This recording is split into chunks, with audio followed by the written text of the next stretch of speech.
ngapalkan mulai urang ngepal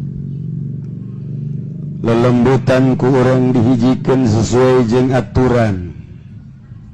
engke mah salat teh asal lelembutan lain urang ketika urang geus ngasupkeun zikir kana lelembutan urang teh dihijikeun jadi urang lelembutan urang teh talatifah teh lelembutan dihijikeun jadi urang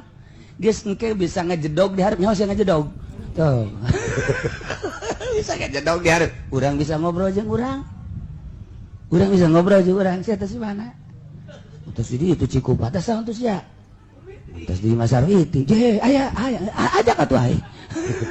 atuh lain kos kitu ngobrolna ge bego manjang ngobrol kos kitu wali lelembutan celeg di hareup dua enggeus lelembutan urang apan urang ketika sholat ge lain urang lelembutan urang encan diatur mah encan diurus mal bisa dipaksakeun ku kumaha ge moal bisa ieu mah sakadar carita bae heula